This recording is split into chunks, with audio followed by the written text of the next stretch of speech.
Hi, everyone. Thank you for joining the Center for Justice and Law today. My name is Gao, and I'm a student coordinator for the CJL at Hamline University.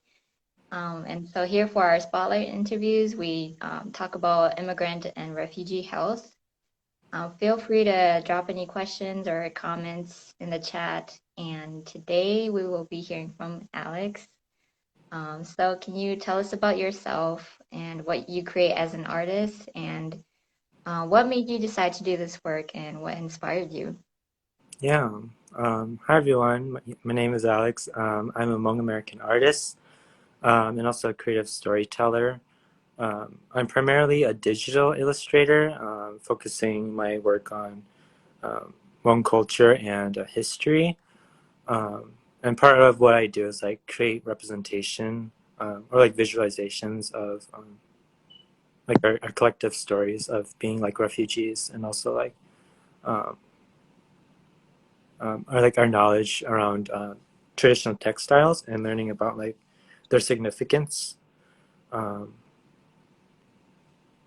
and what kind of inspired me is like just really like learning about uh, my culture and like I guess like for me creating illustration allows me to like interpret what I learn and share with others. Yeah. So can you tell us about how you as an individual connect with our theme this year of immigrant and refugee health? Or what's your personal connection to our topic? Yeah. Like I mentioned, like I focus some of my work on portraying like the our collective story as Hmong people as refugees.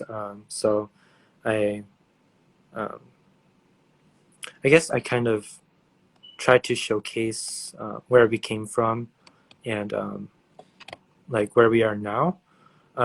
Specifically, like I have a piece called Hmong, which kind of I guess explores our journey um, from being persecuted in Laos, and then like our journey here in America and like where we are now uh,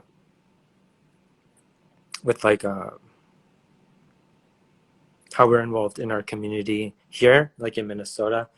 So like during like the George Floyd uprisings, like how some Hmong people like protested that, or not protested that, but like supported, um, and also just like with all the anti-Asian hate from the pandemic, showcasing how like that has affected us as Asian people in America. So kind of branching off of that, like what does it mean to be Hmong to you? And what are the factors that make Hmong different or similar with everyone? Yeah, I personally believe there's no like right or wrong way to be Hmong. Um, it's for me, I feel like it's something that you're born with.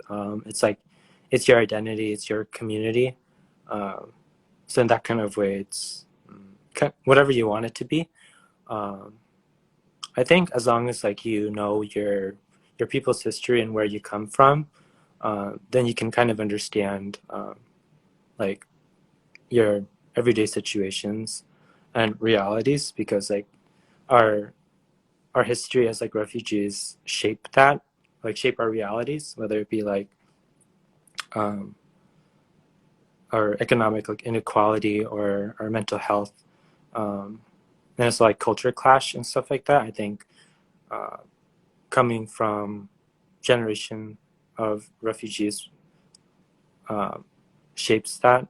Um, yeah, and so I think as someone who is descended from refugees, I definitely like um, have experienced all of the um,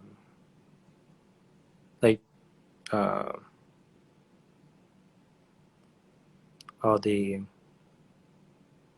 Like the obstacles? yeah like Mhm. yeah that's the word I'm looking for, the obstacles of like trying to assimilate and trying to learn English at a very young age and kind of being pressured to, I guess, like conform to the dominant culture and like leave behind some aspects of being Hmong.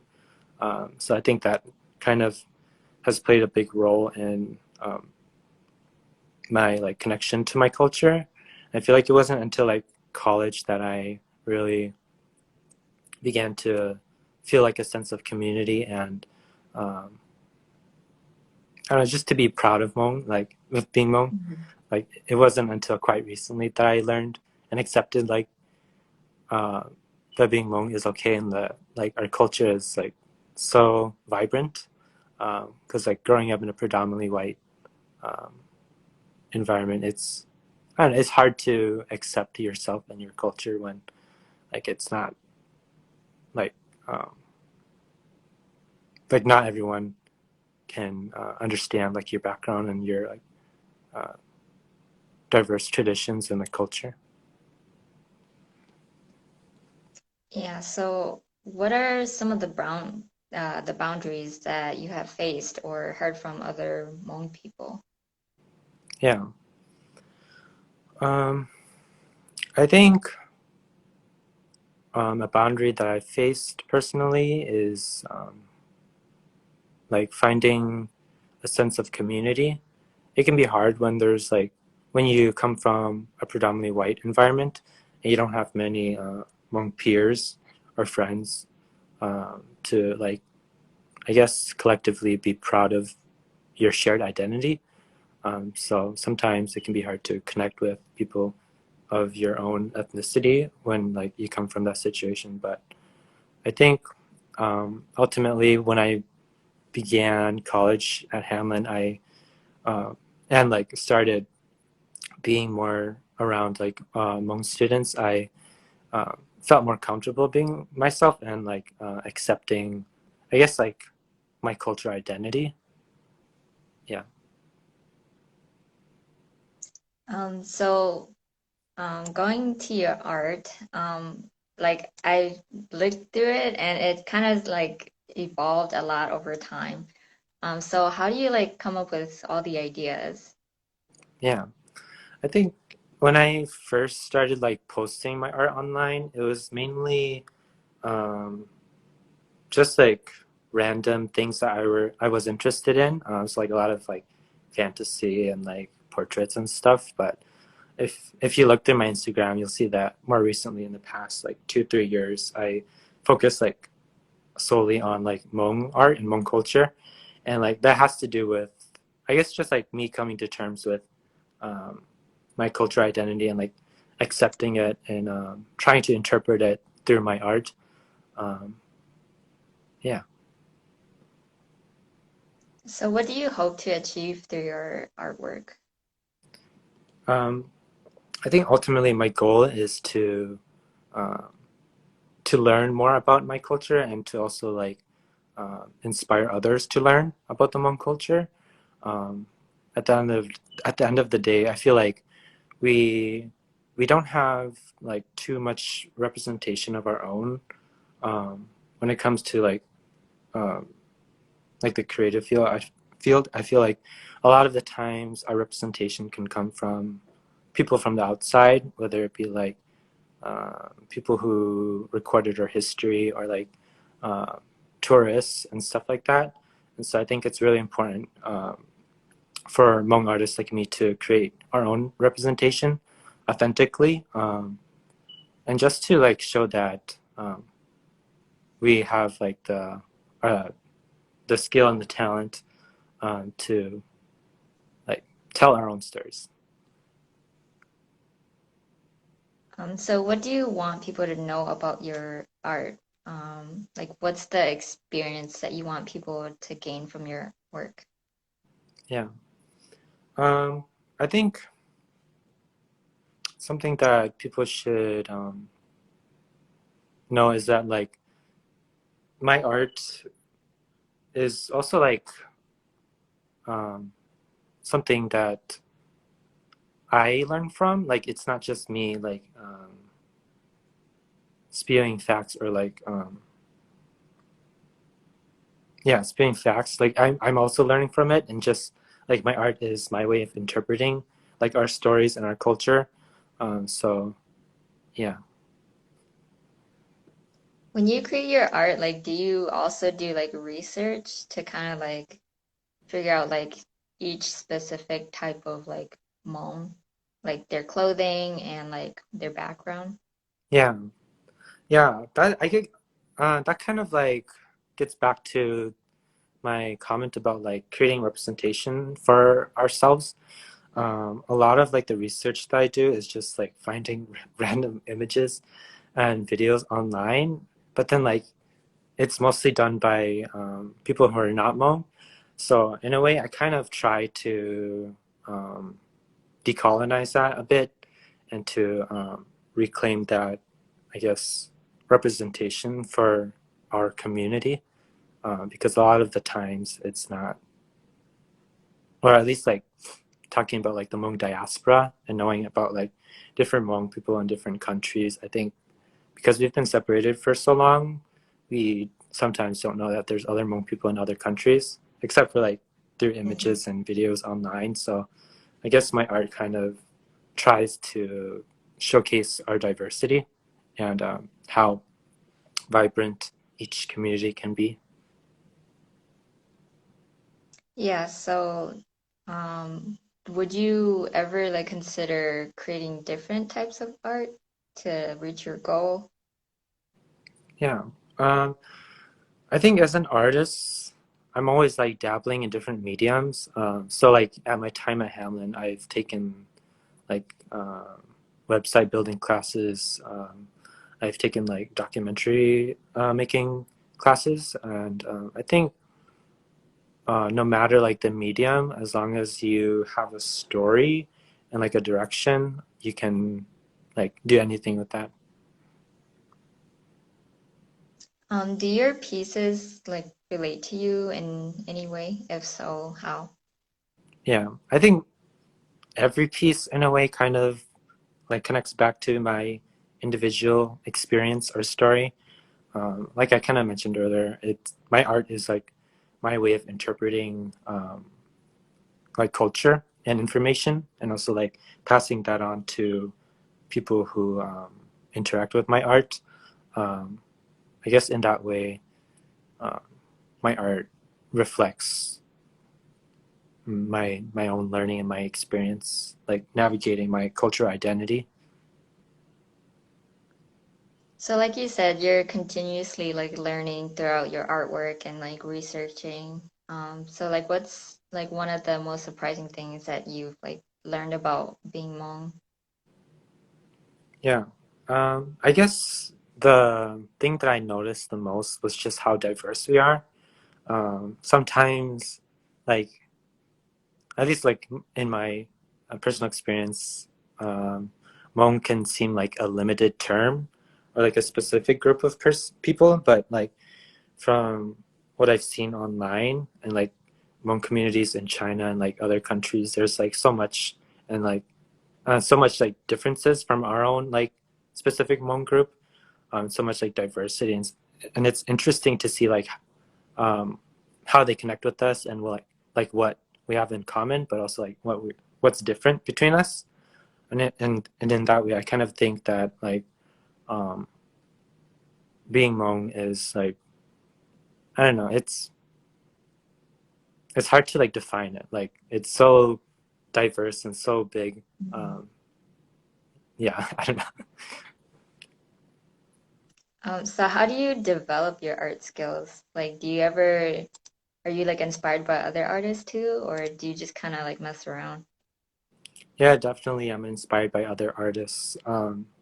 Recently, I've been following more like Asian American artists, and I think like a lot of their work also just focuses on their like cultural identities, and in that way, I kind of I'm inspired by them because like they can portray their culture beautifully, um, and so that inspires me to want to do the same. So how would you describe how the importance of art to society? Yeah. I think art is super important for any society. I think it kind of documents like where we're as a people, and also it can also like reflect our past and our stories. Um, like no matter what medium an artist chooses to portray a story, I think it's important for it to exist so that people can see and understand like what's going on like in the current world. Um, yeah. What's one thing that you kind of just love about the culture? And you mean the Hmong culture in specific? Yeah. Oh, there's so much. I don't know. It's just I think it's interesting that like we as a people, um, even though like some of us Hmong Americans have um, modernized and have assimilated into like dominant culture, that we still like hold on to our roots, um, like no matter how big or small, like whether it be our language or our traditions. I think it's super um, interesting that we still hold on to who we are as a people, basically. Yeah, so you kind of mentioned how like we stick to our roots and I think that's really important as a Hmong person too, because now like we're kind of distant from that. And so I like how your art like kind of has a mixture of like it's modernized, but then at the same time it's still like revealing like where we came from and what it's like all about. So I guess what are like some of the differences that you see from then and now? Like I guess maybe for example like your parents, like what are the differences between like them and you? Yeah, I think to answer that question, uh, has to go back to the idea of like learning about our culture.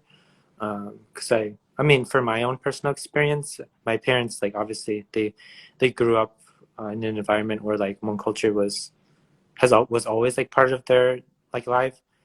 So like they know like the ins and outs of Hmong culture. But for me, like a Hmong American who grew up like in a predominantly white environment, I kind of had to learn about Hmong culture, whether like it was through them or like just my own like research. And so that way, I think it's kind of exciting because like I get to learn this like these cool things that I may have never known, like things that maybe they would think is normal to them, you know. So going forward, like what do you hope for your art and also for the Hmong people in general? Yeah. um, I hope to one day like compile my artwork. I think it would be nice to see like um, a visual collection or like a what is it, a compilation of sorts, of like my work as a whole.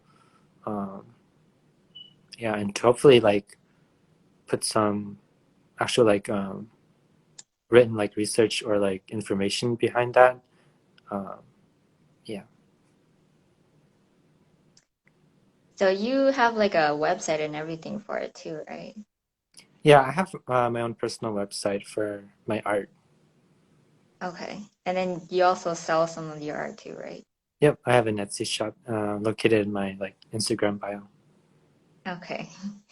That's so cool. But yeah, I really like just your art and you created through, was it a program on the iPad?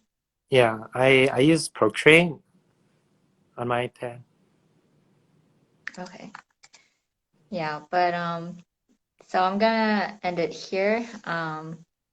Make sure to check out his website. I think it's super cool. And check out his Instagram and art and all of that. So thank you everyone so much for joining us today. And I really appreciate the knowledge and creativity and also experience that you're willing to share with us today. And for everyone that is watching, make sure to follow us on Facebook and Instagram.